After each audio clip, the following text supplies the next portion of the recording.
അപ്പൊ ഈ brushing technique നല്ലതായിരിക്കണം എന്ന് പറഞ്ഞില്ലേ, അതെങ്ങനെയാ? നമ്മള് ബ്രഷിങ് ചെയ്യുമ്പോൾ നമ്മള് ലോകത്തെ എല്ലാ കാര്യത്തെ പറ്റി ആലോചിക്കാണ്ടിരിക്കുക ആദ്യം. അയ്യോ അത് നടക്കില്ല. അവിടെ ബ്രഷ് ചെയ്യുമ്പോഴും ബാത്റൂമിൽ ഇരിക്കുമ്പോഴാണ് എല്ലാവരും ബ്രഷ് ചെയ്യുമ്പോൾ വേറെ ഒന്നും ആലോചിക്കാൻ നിൽക്കരുത്. ബ്രഷ് ചെയ്യുമ്പോൾ ഞാൻ ഏത് പല്ലുമെന്ന് തുടങ്ങിയത്, ഏത് സർഫസ് ഒക്കെ ചെയ്തു, ഇങ്ങനെ ആലോചിച്ച് മുകളിലേക്കും താഴേക്കാണ് ചെയ്യേണ്ടത്. ഇങ്ങനെ പിന്നെ ഇത് ഇങ്ങനെ റൊട്ടേറ്റ് ചെയ്യാം.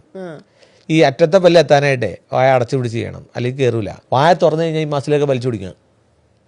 വായ അടച്ചു പിടിച്ചിട്ട് നമ്മളെങ്ങനെ പല്ലിന്റെ വായ അടച്ചിട്ട് ബ്രഷ് ഇങ്ങനെ കവിളിൻ്റെ അകത്തല്ല ഇടുന്നത്. അല്ല, ബ്രഷ് ഉള്ളിൽ ഇട്ടിട്ട് വായ അടയ്ക്കണം. ഓക്കെ.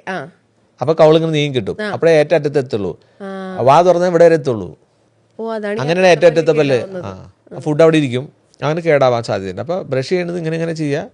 ഈ അറ്റത്ത് അകത്ത് ചെയ്യാനും പഠിക്കണം, മുകളിലത്തെ താഴത്തൊക്കെ ചെയ്യാൻ പഠിക്കണം. അതൊക്കെ കൃത്യമായിട്ട് ചെയ്ത് ഈ സർക്കുലർ മോഷനും ചെയ്യാം. കുറച്ച് ചെരിച്ച് പിടിച്ചിട്ട് പതുക്കെ മോണയിലേക്കും കൂടെ വേണമെങ്കിൽ അവസാനം ചെയ്താൽ മോണയുടെ